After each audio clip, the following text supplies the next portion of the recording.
അപ്പോൾ എല്ലാവർക്കും ഫോർഗോട്ടൻ മലയാളം ന്യൂസിലേക്ക് സ്വാഗതം. ഇവിടെ നമ്മൾ മലയാള സിനിമയിലെ തന്നെ ഏറ്റവും കോംപ്ലിക്കേറ്റഡ് ആയ ചില മൂവീസിനെ പറ്റി ഡിസ്കസ് ചെയ്യുന്നതായിരിക്കും. ഇന്നത്തെ സിനിമയാണ് മിത്രം ദ ഫ്രണ്ട്.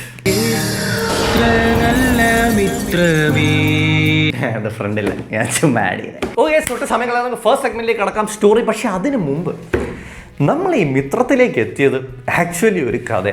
സോ ഏകദേശം ഒരു 1.5 മാസം മുമ്പ് ഞാനും യവന്മാരും അപ്പൂപ്പനും കൂടെ ഒരു ദിവസം ലഞ്ച് കഴിച്ചിട്ട് ഇങ്ങനെ ഹോളിൽ ഇങ്ങനെ ഇരിക്കുക.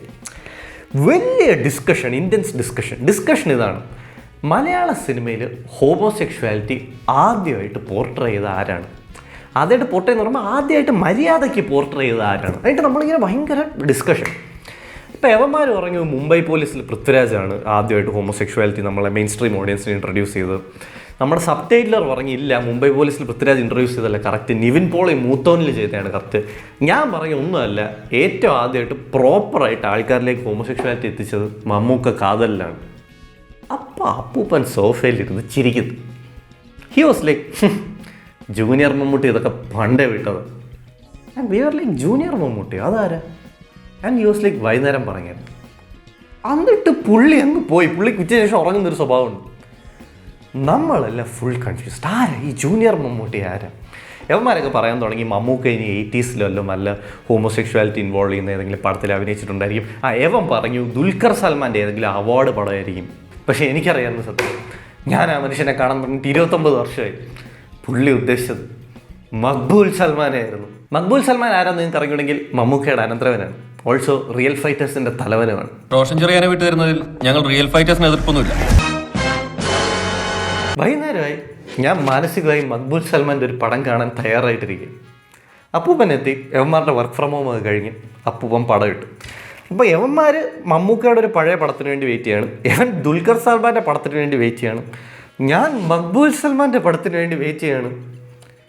പക്ഷെ പടം തുടങ്ങി ഒരു 5 മിനിറ്റ് കഴിഞ്ഞപ്പോൾ വന്നതോ ജൂനിയർ മമ്മൂട്ടി.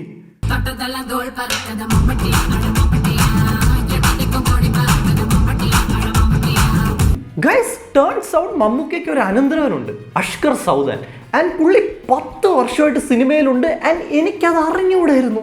മമ്മൂട്ടിയെ പോലെ ഇരിക്കണമെന്ന് പറയാതിരിക്കാൻ പറ്റും, എന്റെ അമ്മാവനല്ലേ. And guys, the resemblance is uncanny. പുള്ളിക്ക് മമ്മൂക്കയുടെ അതേ ലുക്ക്, അതേ സ്റ്റൈല്, അതേ ഡാൻസ്. പക്ഷെ മോസ്റ്റ് ഇമ്പോർട്ടൻ്റ്ലി പുള്ളി പ്രാങ്കിന് ഫ്രാങ്ക് എന്നാ പറയുന്നത്.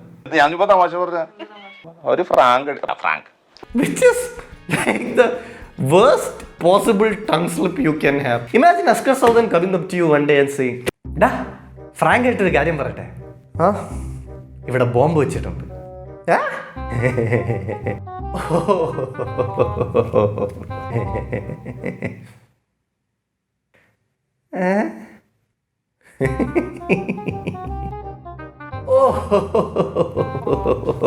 Good joke.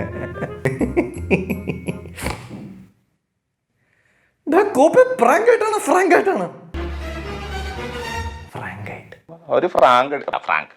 Jokes apart, much love and warm hugs to mister Ashkar Saudan. താങ്കളുടെ ഈ പടം നമ്മൾ കട്ടക്ക് എൻജോയ് ചെയ്തു. We wish you all the best for your future endeavours. First സെഗ്മെന്റിലേക്ക് കടക്കാം, സ്റ്റോറി. ജെന്നി മീരയും ആലപ്പുഴ SD കോളേജിലെ ഇംഗ്ലീഷ് വിദ്യാർത്ഥിനികളാണ്. ആലപ്പുഴ SD കോളേജിലെ ഇംഗ്ലീഷ് ലിറ്ററേച്ചർ വിദ്യാർത്ഥികളായിരുന്നു ഞങ്ങൾ രണ്ടുപേരും. ഇത് ബിഗ് ബോസിലെ സൂര്യയല്ലേ? ഇവളെ ഈ ഇടയ്ക്ക് വേറെ എവിടോ കണ്ട്. കഴിഞ്ഞ എപ്പിസോഡില്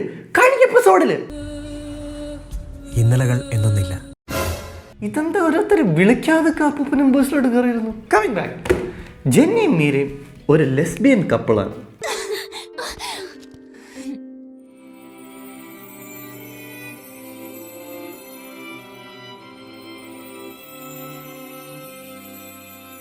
Yeah guys, ഈ cinema way ahead of its time ആയിരുന്നു. Oh no, not because of the lesbian thing, but because ഈ സിനിമ ഫുൾ ChatGPT ഉണ്ട് ജനറേറ്റ് ചെയ്തേക്കുന്നത്. ജെന്നിയും മീര അല്ലാത്ത ബാക്കി ഈ സിനിമയിലുള്ള എല്ലാ ക്യാരക്ടേഴ്സിനെയും ChatGPTയും ഗൂഗിൾ വിയും കൊണ്ട് ഉണ്ടാക്കിയിരിക്കുന്നത് ഒന്നും യഥാർത്ഥ മനുഷ്യരല്ല. ഫോർ എക്സാമ്പിൾ, ഈ ഇംഗ്ലീഷ് വിദ്യാർത്ഥിനുള്ള ഹിന്ദി പഠിപ്പിക്കുന്ന ഒരു ടീച്ചറുണ്ട്. ഒറ്റ നോട്ടത്തിൽ കണ്ടെത്തുന്ന മനുഷ്യനാണ്. ഭാരത് ബഹുഭാഷാ ഭാഷീ രാഷ്ട്ര ഹൈ. ഗുജറാത്തി, പഞ്ചാബി. പക്ഷെ ഒന്ന് ശ്രദ്ധിച്ചു നോക്കിയാൽ മനസ്സിലാവും. Excuse me, madam. Yes. ChatGPT. Excuse me, madam. Yes. Yes. Yes. അതുപോലെ ജെന്നിക്ക് ഒരു ഡാഡി ഉണ്ട്. ഒറ്റ നോട്ടത്തിൽ തോന്നുന്ന മനുഷ്യനാണ്. പക്ഷെ ഒന്ന് ശ്രദ്ധിച്ചു നോക്കിയാൽ മനസ്സിലാവും. ഗൂഗിൾ വിയോ കൊടുത്ത പണി ഭംഗിയായി ചെയ്യുന്നു. പക്ഷേ the dirtiest of them all, the greatest trick the devil ever pulled, the CEO of OpenAI, ChatGPT Mammootty. ChatGPT generate an image of superstar Mammootty with blue eyes and curly hair. ഈ ChatGPT പ്രോംപ്റ്റിന്റെ പേരാണ് മാധവൻ. മാധവൻ ജെന്നിയുടെ എഴുത്തിന്റെയും കവിതകളുടെയും ഒരു ആരാധകനാണ്. ഈ കവിതകൾ എഴുതുന്ന ജെനി? അതെ. അത് മാത്രമല്ല, മാധവൻ വളരെ ഫിലോസഫിക്കൽ ആയിട്ടുള്ള ഒരു മനുഷ്യനാണ്. ഇയാളും ഇയാളുടെ കവിതയും എത്ര ഭംഗിയുള്ള വാക്കുകളാണ്. What A philosophy, what A philosophy. I M telling you, ഇതേ ചോദ്യം ഞാൻ കഴിഞ്ഞ ആഴ്ച ChatGPTയോട് ചോദിച്ചു. Same response. ChatGPT, what do you feel about the works of Emmanuel Kant? എത്ര ഭംഗിയുള്ള വാക്കുകളാണ്. What A philosophy. പതിയെ മാധവനും ജെനി സെറ്റാവും.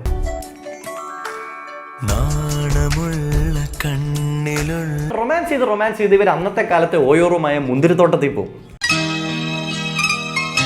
മുന്തിരിത്തോട്ടത്തിൽ വെച്ച് പക്ഷേ ഇവർ കിസ് ചെയ്യാൻ പോകുമ്പോൾ അവിടെ ആരും ഒരു ഹിഡൻ ക്യാമറ വെച്ചേക്കുന്നു. ഹിഡൻ ക്യാമറയിലൂടെ ഇവരെ ഒളിഞ്ഞു നോക്കുന്ന പെർവേർട്സ് ആരാന്നല്ലേ? നമ്മൾ.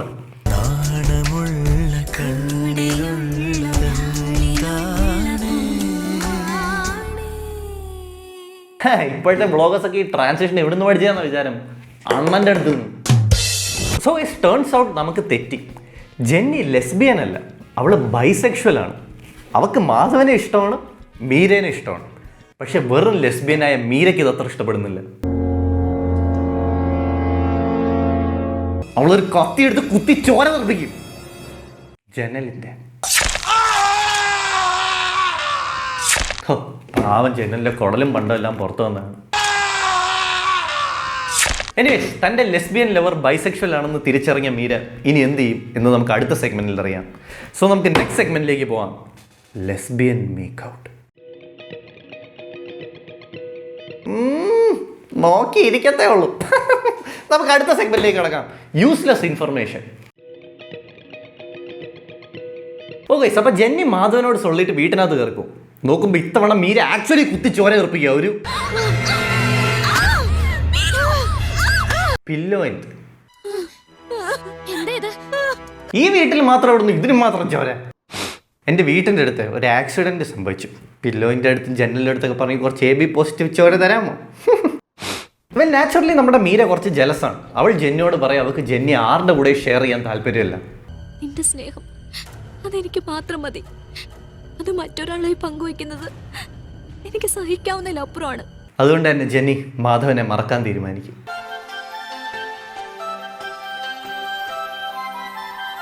ഹായ് ഒട്ടകത്തിൻ്റെ ബോയ്സ്.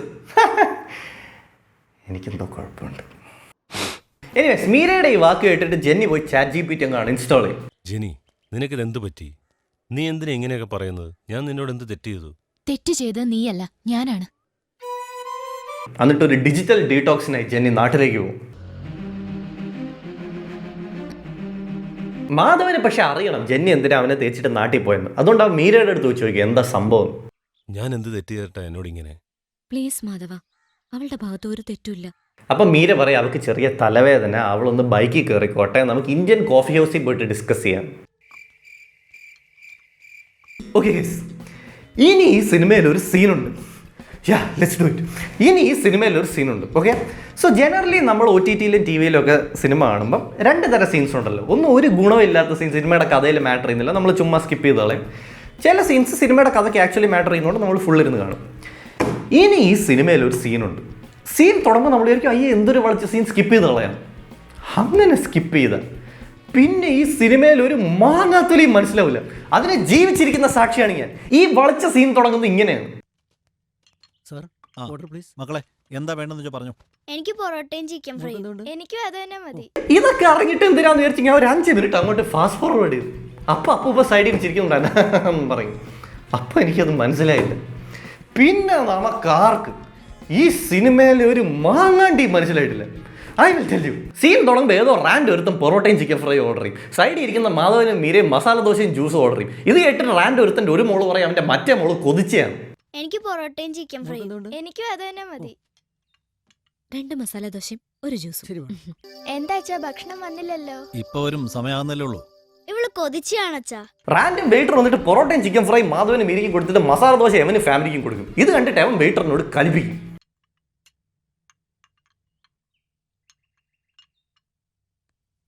ഡോ, ഞങ്ങളുടെ ഭക്ഷണം കഴിക്കാൻ വരുന്നത് നിന്റെ ഇഷ്ടത്തിന് കഴിക്കാനാണോ അതോ ഞങ്ങളുടെ ഇഷ്ടത്തിന് കഴിക്കാനാണോ? ഓർഡർ എടുക്കുന്ന ഒന്ന്, സപ്ലൈ ചെയ്യുന്ന മറ്റൊന്ന്.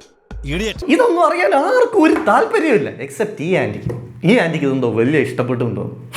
ഇത് കണ്ടിട്ട് മീര റാൻഡ് ഫാമിലിയായിട്ട് ഫുഡ് എക്സ്ചേഞ്ച് ചെയ്യും. മാധവൻ പറയും മീര ഗ്രേറ്റ് ആണ്. Cool down sir. It's all right. ഇപ്പൊ ഓക്കെ അല്ലേ sir? Okay. You are really great Meera. പാവം സപ്ലയർ അയാളുടെ ജോലി രക്ഷിച്ചു. സിമ്പിൾ. ഓസ്ട്രേലിയയിൽ ഞങ്ങൾക്കൊരു റെസ്റ്റോറന്റ് ഉണ്ട്. അതിന്റെ കുറച്ച് എക്സ്പീരിയൻസും ഉണ്ട്. ഇത് കഴിഞ്ഞിട്ട് മീര പരസ്പര ബന്ധമില്ലാത്ത എന്തൊക്കെയോ സംസാരിക്കാൻ തുടങ്ങി. എന്റെ അച്ഛന് 2 ഭാര്യമാരാണ്. എന്റെ അമ്മയും അച്ഛനും ഒരു ഓടപകടത്തിൽ മരിച്ചുപോയി. ഇപ്പൊ ഞങ്ങളുടെ മേജർ സ്വത്തിന്റെ അവകാശം രണ്ടാനമ്മയ്ക്ക്. 4 വർഷങ്ങൾക്ക് മുമ്പ് എന്റെ രണ്ടാനമ്മ വേറൊരു വിവാഹം കഴിച്ചു. അപ്പൊ ഞാൻ ഒറ്റയ്ക്കായി. ഇപ്പൊ ഞാൻ താമസിക്കുന്ന ബംഗ്ലാവ് പോലും അവരുടേതാ. എനിക്ക് എന്ത് വേണമെങ്കിലും ഞാൻ ചോദിക്കാതെ തന്നെ അവർ തരുന്നുണ്ട്. ഒരു നല്ല സ്ത്രീ അവര്. എന്റെ സ്വത്തുക്കളെ ആർക്കും കൈവശപ്പെടുത്താൻ പറ്റില്ല. അങ്ങനെയാണ് എന്റെ പപ്പ എഴുതി വെച്ചിരിക്കുന്നത്. അതൊക്കെ എന്തിനാ പറയുന്നത് മാധവന് പോലും മനസ്സിലാവുന്നില്ല. എന്റെ സ്വത്തുക്കളെ ആർക്കും കൈവശപ്പെടുത്താൻ പറ്റില്ല. അങ്ങനെയാണ് എന്റെ പപ്പ എഴുതി വെച്ചിരിക്കുന്നത്. ഞാൻ മേജർ ആയതിനാൽ എനിക്കതിനെ എങ്ങനെ വേണമെങ്കിലും ഹാൻഡിൽ ചെയ്യാം. ഇതെല്ലാം നീ എന്നോട് പറയുന്നത് എന്തിനാണ്? ഇനി നിങ്ങൾ പറ, ഞാൻ ഈ സീൻ സ്കിപ്പ് ചെയ്യണ്ടേ വേണ്ടേ? അവിടെയാണ് എനിക്ക് തെറ്റിയത്. ഞാനൊരു 2 മിനിറ്റ് മുമ്പോട്ട് സ്കിപ്പ് ചെയ്തു. പിന്നീട് ഈ സിനിമയിൽ ഒന്നും മനസ്സിലായിട്ടില്ല. ദ ഫണ്ണി പാർട്ട് ഈ സിനിമയിൽ ഇതുപോലത്തെ വേറെ കുറച്ച് യൂസ്ലെസ് സീൻസ് ഉണ്ട്. അതും നമ്മൾ സ്കിപ്പ് അടിച്ചായിരുന്നു. ഇതിൽ ഏത് സ്കിപ്പ് അടിച്ചുകൊണ്ടാണ് പടം മനസ്സിലാവാത്തതെന്ന് മനസ്സിലാവാങ്ങിയിട്ട് നമുക്ക് ഫുൾ പടം ഒന്നുകൂടെ കാണേണ്ടി വന്നു. വിച്ച് ഇസ് ഫൈൻ, ബിക്കോസ് ഈ പടം ഞാൻ ബൈന ഒരു 10 തവണ കണ്ടു. അത്രയും കണ്ടാലും റിവ്യൂ ചെയ്യാൻ പറ്റും. But still mea culpa, mea maxima culpa. Okay, coming back. കൊണയടിച്ച് എവിടേക്കോ പോയി. Come back. ഇത് കഴിഞ്ഞിട്ട് ഈ യൂസ്ലെസ് ഇൻഫർമേഷൻ എല്ലാം കഴിഞ്ഞിട്ട് വെയിറ്റർ ജ്യൂസും കൊണ്ടുവരും. ജ്യൂസ് 2 സ്ട്രോ കൂടി വേണം. For you, for me and for Jenny. Straw തിരിച്ചിട്ട് for me and for Jenny. നിനക്ക് ഓസ്ട്രേലിയയിൽ എന്തോ എക്സ്പീരിയൻസ് ഉണ്ടെന്നല്ലേ പറഞ്ഞ? ഓസ്ട്രേലിയയിൽ ഞങ്ങൾക്കൊരു റെസ്റ്റോറന്റ് ഉണ്ട്. അതിന്റെ കുറച്ച് എക്സ്പീരിയൻസും ഉണ്ട്. ഓ, ഓസ്ട്രേലിയ സദേൺ ഹെമിസ്ഫിയറിലായോണ്ട് സ്ട്രോ തിരിച്ചിട്ട്. U are really great Meera. Straw ഗ്ലാസ്സിലേക്ക് ഇട്ട മീര പറയും, പാവം ജെന്നി, അവളും നിന്റെ മേൽ ഒരുപാട് ആഗ്രഹിച്ചതല്ലേ. എനിക്കും അവളുമായി നിന്നെ ഷെയർ ചെയ്യുന്നതിൽ ഒരു പ്രോബ്ലം ഇല്ല. നീ അല്ലേ കുറച്ചു നേരം മുമ്പ് പറയും നിനക്ക് ജെന്നി ആരുടെ കൂടെ ഷെയർ ചെയ്യണ്ടാവും. നിന്റെ സ്നേഹം അതെനിക്ക് മാത്രം മതി. അത് മറ്റൊരാളായി പങ്കുവയ്ക്കുന്നത് എനിക്ക് സഹിക്കാവുന്നതിലപ്പുറമാണ്. എനിക്കും അവളുമായി നിന്നെ ഷെയർ ചെയ്യുന്നതിൽ ഒരു പ്രോബ്ലം ഇല്ല. എന്നെ നിനക്ക് വേണോ വേണ്ടയോ? അപ്പൊ നീയും ബൈയാണോ? ഈ സിനിമയിലെ എല്ലാവരുടെയും കൂടെ സെക്ഷുവൽ ഓറിയന്റേഷൻ ഞാൻ എങ്ങനെ ട്രാക്ക് ചെയ്യും? എന്നെ നിനക്ക് വേണോ വേണ്ടയോ? Coming back. ഇവളുടെ ഈ കമ്പി വർത്താനെല്ലാം കേട്ടിട്ട് മാധവൻ ചൂടാവും. എനിക്കും അവളുമായി നിന്നെ ഷെയർ ചെയ്യുന്നതിൽ ഒരു പ്രോബ്ലം ഇല്ല. നിർത്തുമീര. പൊളിച്ചു മുട്ട. നമുക്ക് നമ്മുടെ ഗേൾ ഫ്രണ്ട് ആണ് വരുന്നത്. കണ്ട പെണ്ണുങ്ങളൊക്കെ നമ്മളെ ഇങ്ങനെ ചോദിക്കാൻ വന്ന ഞാൻ ജിനിയെ എന്റെ നല്ലൊരു സുഹൃത്തായിട്ടാണ് കണ്ടിരുന്നത്. അവൾക്ക് എന്നെ മനസ്സിലാക്കാൻ കഴിഞ്ഞില്ല. ഞാൻ ജിനിയെ എന്റെ നല്ലൊരു സുഹൃത്തായിട്ടാണ് കണ്ടിരുന്നത്. ഏത് സുഹൃത്തിനാണ് നീ മുന്തിരിത്തോട്ടത്തിൽ കൊണ്ട് ഉമ്മ വെച്ചിട്ടുള്ളത്? എന്നിട്ട് എവൻ ജെന്നിയെ കൊണ്ടുപോയിട്ടുള്ള എക്സാക്ട് സെയിം സ്ഥലങ്ങളിൽ കൊണ്ടുപോയിട്ട് എക്സാക്ട് സെയിം പാട്ട് പാടി റൊമാൻസ് ചെയ്യും. നാണമുള്ള കണ്ണിലുള്ളതെന്താണ്? Okay, what? ഞാൻ ജിനിയെ എന്റെ നല്ലൊരു സുഹൃത്തായിട്ടാണ് കണ്ടിരുന്നത്. Okay, wait, let me make this make sense. Okay, ഞാൻ നിസ്സാരത്തിൽ ക്വാണ്ടം മെക്കാനിക്സ് ഒക്കെ പഠിപ്പിക്കുന്നതാണ്. Jenny, Meera, Madhavan. Jenny bye ആണ്, കാരണം ജെന്നിക്ക് മീര ഇഷ്ടമാണ്, മാധവന് ഇഷ്ടമാണ്. മീര ബൈയാണ്, കാരണം മീരയ്ക്ക് ജെന്നിനെ ഇഷ്ടമാണ്, മാധവന് ഇഷ്ടമാണ്. മാധവൻ സ്ട്രെയിറ്റ് ആണ്, മാധവന് ജെന്നിയെ ഇഷ്ടമാണ്, മീരനെ ഇഷ്ടമാണ്. മീര മാധവനോട് ചോദിക്കും ഇവർക്കെല്ലാം കൂടെ ത്രീസമായാലോ. അപ്പം മാധവൻ വേണ്ടെന്ന് പറയും. എന്തിന്? എനിക്കൊന്നും മനസ്സിലാവുന്നില്ല. ക്വാണ്ടം മെക്കാനിക്സ് ആണ് എളുപ്പം. ഓക്കെ, ഇനി ഈ സെൻസ് ഉണ്ടാക്കുന്ന സിനിമയിൽ എന്ത് സംഭവിക്കും എന്ന് നമുക്ക് അടുത്ത സെഗ്മെന്റിൽ അറിയാം. Customer care.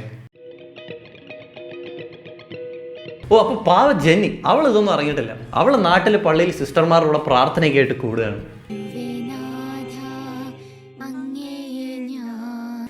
ഇതാ ഇന്ത്യൻ കോഫി ഹൗസിൽ കണ്ട ആഞ്ചല്. ഇവരെന്താ ഇവിടെ? യു ക്യൂരിയസ് കാറ്റ്, what are you doing here? For that matter എനിക്ക് സൈഡിൽ നിൽക്കുന്ന കന്യാസ്ത്രീ അറിയാം. അവരെ ഇന്ത്യൻ കോഫി ഹൗസിലെ റാൻഡൻ ഡൂഡിന്റെ ഭാര്യയായിരുന്നു. ഹോ, അപ്പം നാട്ടിൽ വേറെ ഭർത്താവും മക്കളും ഒക്കെ ഉണ്ടല്ലേ കന്യാസ്ത്രീക്ക്. കമ്മിങ് ബാക്ക്, ഒരു ദിവസം മീരയും മാധവനും ബൈക്കിൽ മഴ നനങ്ങിയെത്തും. മീര മാധവനെ വീട്ടിലേക്ക് ക്ഷണിക്കും. എന്നിട്ട് ഇവർ കട്ടൻ ചായ കൊണ്ട് ചേർസ് അടിക്കും.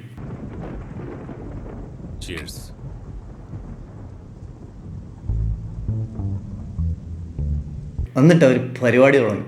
ഡേ, ഇതെന്ത് പലക പോലെ കിടക്കുന്ന, എന്തെങ്കിലുമൊക്കെ ചെയ്യടേ, എന്തോന്നത്?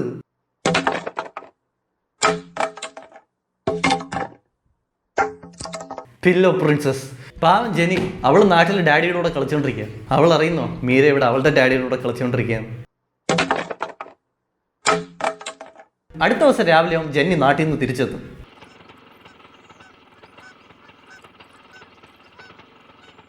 എന്നിട്ട് അവൾ പോയി ബെല്ലടിക്കും.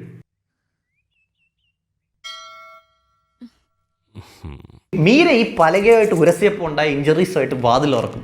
ജെന്നിക്ക് സംഭവം അത് പിടികിട്ടും.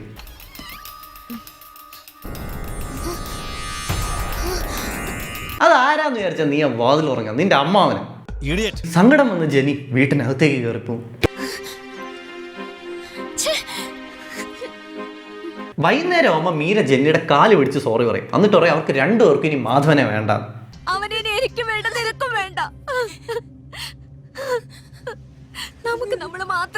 പക്ഷെ എന്നിട്ടും ജെന്നിക്ക് അവരോട് ക്ഷമിക്കാൻ പറ്റുന്നില്ല. എനിക്ക് നിന്നെയോ മാധവനെയോ മറക്കാനോ മാപ്പ് തരാനോ സാധിക്കുന്നില്ല. സൗന്ദര്യമില്ലെങ്കിലും ഞാനൊരു പെണ്ണല്ലേടി. രാത്രിയാവും മാധവൻ ഒറ്റയ്ക്കിരുന്ന് 2 ഗ്ലാസ് വെള്ളം അടിക്കുക. അവൻ എന്തൊക്കെയാ കാണിക്കുന്നു? അവനെല്ലാം 2 ഗ്ലാസ്, 2 പെണ്ണ്, 2 ഐ മസ്റ്റ് കൺട്രോൾ മൈസെൽഫ്. പെട്ടെന്ന് അവനൊരു ഫോൺ വരും, മീരയുടെ. യെസ് ഗൈസ്, അവൾ വീണ്ടും ചതിച്ചു. മാധവനെ മറക്കാമെന്ന് പ്രോമിസ് ചെയ്തിട്ട് അവൾ രാത്രിയായപ്പോൾ വീണ്ടും വിളിച്ചു.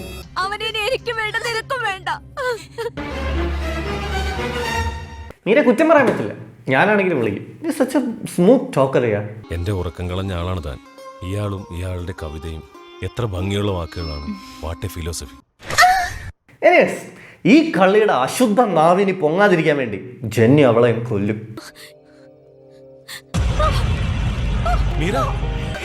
എനിക്ക് മനസ്സിലായി, സ്നേഹത്തിനേക്കാൾ വലുത് നിനക്ക് അവനാണല്ലേ. നിന്റെ സൗന്ദര്യം കാണിച്ചില്ലേ നീ എന്നിൽ. ഇതെന്താ ഇങ്ങനെ ഒരു വളരെ മൈൽഡ് റെസ്പോൺസ്? അവിടെ ഒരാളെ ചാവാൻ കിടക്കുക.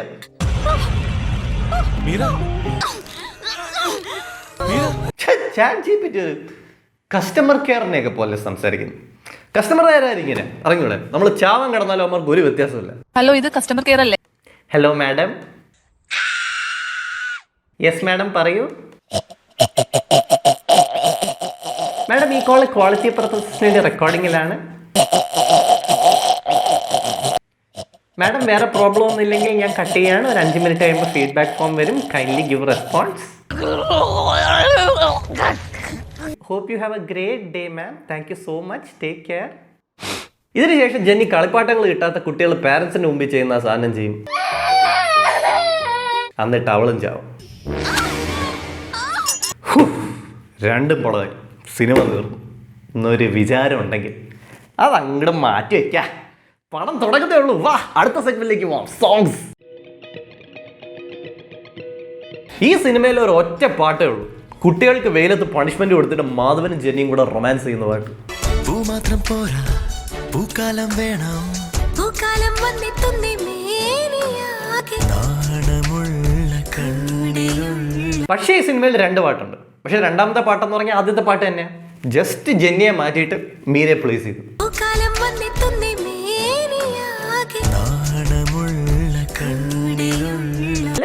Understand why anyone would do that. Just ഒരു പാട്ടും കൂടെ ഉണ്ടായിക്കൂടെ? The only way this can happen is music director ലിറിസിസ്റ്റും പകുതി വഴിയായപ്പോൾ ഇറങ്ങിപ്പോയി. നമസ്കാരം. ആ സർ ഇരിക്കൂ. ഇതാണ് വരികൾ. നാണമുള്ള കണ്ണിലുള്ളതെന്താണ്, കൂടെയുള്ള ഒരാളിനുള്ള പൂവാണ്. കൊള്ളാലോ സാർ. ഇത് എന്താണ് കഥാസന്ദർഭം? അത് സാർ 2 ലെസ്ബിയൻ ലവേഴ്സ് ഉണ്ട്. ഹായ്.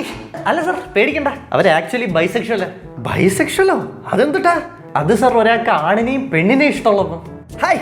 പക്ഷെ ഒരു ദിവസം ഉണ്ടല്ലോ സാർ, ഇതിൽ ഒരുത്തി പറയും ഇവർക്കെല്ലാം കൂടെ ഒരു ത്രീസം ആയാലോ. അത് 3 ഈ 3 പേര് ചേർന്ന് നോമ്പോളും. അയ്യോ സാർ, ഇപ്പോഴത്തെ കുട്ടികൾക്ക് ഇതൊക്കെയാ ഇഷ്ടം. എന്നാ നീ നിന്റെ കുട്ടികളോട് എഴുതാൻ പറ ബ്രോ. ഇതേ ലിറിക്സ് വെച്ച് ഈ സെയിം പാട്ട് ഒന്നുകൂടെ എഴുതാൻ പറ്റുമോ? ഇതേ ലിറിക്സ് വെച്ച് ഇതേ പാട്ട് എന്തിനാ ഒന്നുകൂടെ എഴുതുന്നേ? ആ പാട്ട് തന്നെ ഒന്നുകൂടെ പ്ലേ ചെയ്താൽ പോരെ?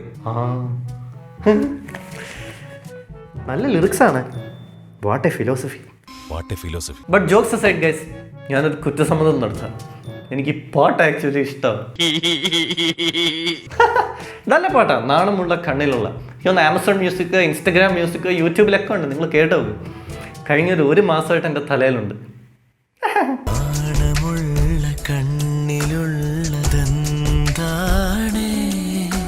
ഓക്കെ, അപ്പോൾ ഇനി ഈ സിനിമയിൽ എന്താണ് സംഭവിക്കാൻ പോകുന്നതെന്ന് നമുക്ക് ലാസ്റ്റ് സെഗ്മെന്റിൽ അറിയാം. Bad woman. Well now what happens is Jenny മീരയും മരിച്ചു. ജെന്നിയുടെ ആത്മാവ് സ്വർഗത്തിൽ പോകും ആൻഡ് മീരയുടെ ആത്മാവ് ടാറ്റു പാർലർ വരെ പോകും മുഖത്തൊരു ടാറ്റു അടിക്കാൻ. ടാറ്റു അടിച്ച ആത്മാവ് രാത്രി മാധവൻ ഓർമ്മ മാധവന്റെ മുറി പ്രത്യക്ഷപ്പെടും. ആത്മാക്കൾക്ക് വലിയ കഴുപ്പ്. ആത്മാവ് മാധവനെ കണ്ട് മാധവൻ കണ്ടുറങ്ങുമ്പോൾ മുമ്പിൽ ഒരു പ്രേതം നിൽക്കുന്നു. പേടിച്ച മാധവൻ മാധവനെ കുറ്റം പറയാൻ പറ്റില്ല. കുട്ടിക്കാലത്ത് എൻ്റെ സ്വപ്നത്തിൽ സ്ഥിരം ഒരു പ്രേതം വരുമായിരുന്നു. സ്ഥിരം വരുമായിരുന്നു. ഒരു ദിവസം ഞാൻ പ്രേതനെ പിടിച്ചങ്ങ്, പിന്നെ പ്രേതം പരിസരത്തോടെ വന്നിട്ടില്ല. കമ്മിങ് ബാക്ക്, ഇവരെ മേക്കൗട്ട് ചെയ്തുകൊണ്ടിരിക്കുമ്പോഴത്തേക്ക് ജെന്നിയുടെ ആത്മാവ് വരും. മീരയുടെ ആത്മാവിന്റെ പകുതി മുഖം കത്താൻ തുടങ്ങും.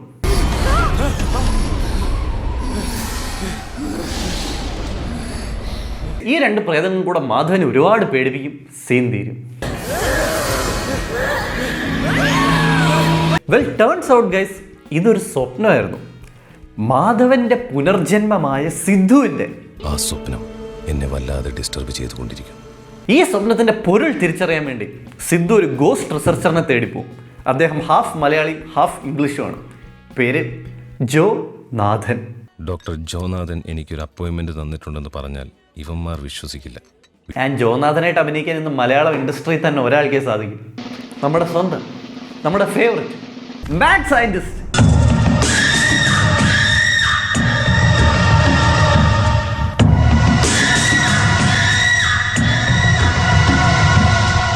എന്തിനേയും സയന്റിഫിക് ആയി സിദ്ധു മാഡ് സയന്റിസ്റ്റിന്റെ വീട്ടിൽ ആദ്യമായിട്ട് പോകുമ്പോൾ അദ്ദേഹം ഏതോ ഗോസ്റ്റ് ഹണ്ടിങ് എക്സ്പെരിമെന്റിന്റെ ഭാഗമായി ഉന്മാദത്തിന്റെ രതിമൂർച്ചയിൽ ആറാടുകയാണ്.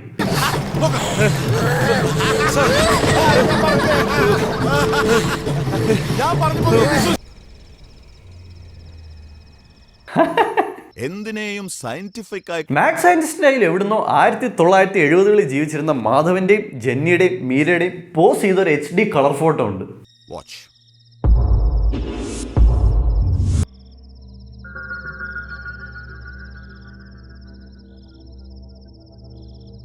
മാഡ് സയന്റിസ്റ്റ് സിദ്ധുവിന്റെ അടുത്ത് പറയും, ദേ ആ മുറിയിൽ ജെന്നിയുടെ പ്രേതം ഉണ്ടെന്ന്.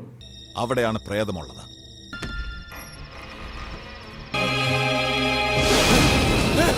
ജെന്നിയുടെ പ്രേതം പറയും, തെറ്റ് ചെയ്യുന്നവൻ ആരായാലും ഞാൻ ക്ഷമിക്കാറില്ല. ഇപ്പൊ നമ്മൾ വിചാരിക്കും ജെന്നിയുടെ പ്രയത്നം വേണ്ടത് സിദ്ധുവിന്റെ മരണമാണ്. അല്ല ഗൈസ്, ജെന്നിയുടെ പ്രയത്നം വേണ്ടത് സിദ്ധുവിന്റെ കളിയെ.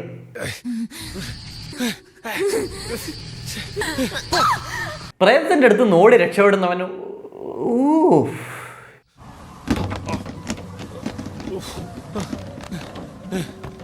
എന്തൊരു നാച്ചുറൽ വീഴ്ച.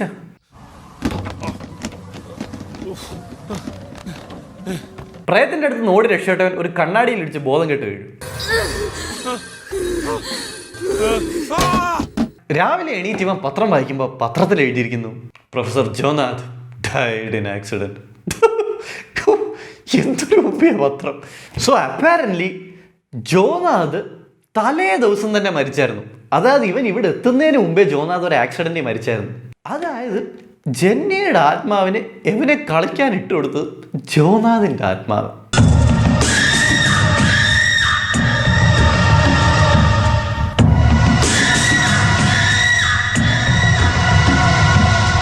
ഇത് കഴിഞ്ഞ് സിദ്ധു വീട്ടിൽ പോകുമ്പോൾ അവന്റെ ലാപ്ടോപ്പിൽ പ്രേതം പ്രത്യക്ഷപ്പെടും.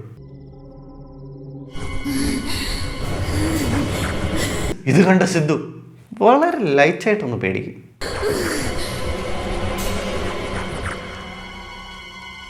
എന്നിട്ട് അവൻ ബൈക്ക് എടുത്ത് ആലപ്പുഴ SD കോളേജിൽ ചെല്ലും. പോകുന്ന വഴി ഗൈസ് യവൻ എന്നോട് പറയേ, എനിക്ക് ഈ പ്രേതത്തിലും ഭൂതത്തിലും ഒന്നും യാതൊരു വിശ്വാസവും. ഞാൻ ഏത് കാര്യത്തിലും സയന്റിഫിക്കായി അപ്രോച്ച് ചെയ്യുന്ന ആളാണ്. എടാ മോനു, നീ ഇത് എന്നോട് പറഞ്ഞത് പോട്ട്, നീ പുറത്തൊന്നും പറയാൻ നിൽക്കില്ലേ, യുക്തിവാദികൾക്കും കൂടെ ചീത്തപ്പേരുണ്ടാക്കാൻ. ബൈ ദ വേ, ഈ സയന്റിഫിക്കായിട്ട് അപ്രോച്ച് ചെയ്യുന്നവൻ എന്തിനാ ആലപ്പുഴ SD കോളേജിൽ പോകുന്നതെന്നറിയാമോ? മീര പുനർജനിച്ചോ എന്നറിയാം.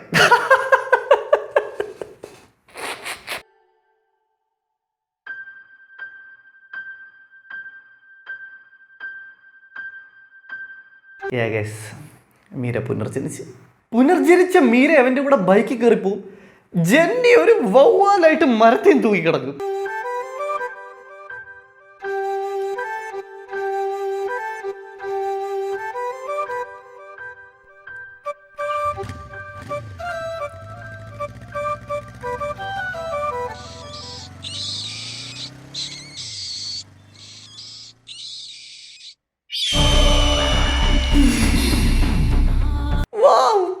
ചീറ്റ് ചെയ്ത രണ്ടുപേരും സന്തോഷമായിട്ട് ബൈക്കിൽ കയറിപ്പോയി. ചീറ്റ് ചെയ്യപ്പെട്ട ആളും വവ്വാലായി. ഇപ്പൊ നിങ്ങൾ വിചാരിക്കും, ഓക്കെ ബേബി അത് ജെന്നി അല്ലെങ്കിലോ വവ്വാല ഏതെങ്കിലും ഒരു റാൻഡം വവ്വാലാണെങ്കിലോ. അല്ല, പടം ക്ലോസ് ചെയ്തതിന് 2 സെക്കൻഡ് മുമ്പ് ആ വവ്വാലിന്റെ മുഖം മാറി ജെന്നിയുടെ മുഖം.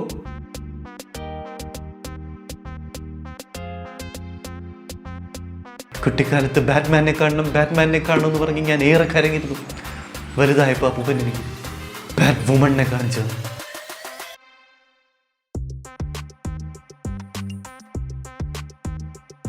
ഇപ്പൊ നമുക്ക് തോന്നാം, അയ്യേ ഇതാണോ ഇവർ സമൂഹത്തിന് കൊടുക്കാൻ ഉദ്ദേശിക്കുന്ന മെസ്സേജ് എന്ന്. അല്ല ഗൈസ്, ഇവർ സമൂഹത്തിന് കൊടുക്കാൻ ഉദ്ദേശിക്കുന്ന മെസ്സേജ് എന്താന്ന് ഇവരെന്നെ എഴുതി കാണിക്കും.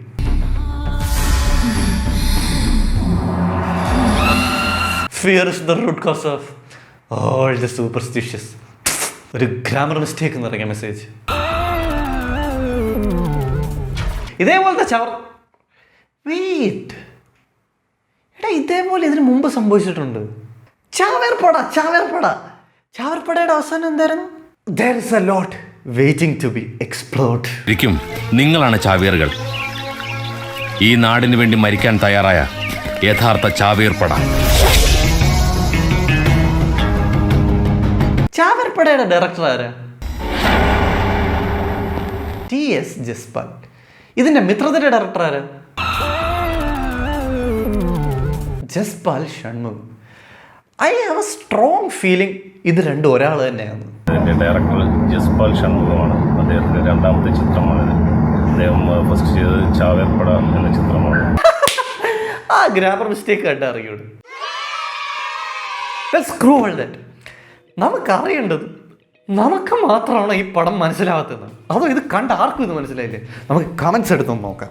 മിത്രം മലയാളം ഫുൾ മൂവി.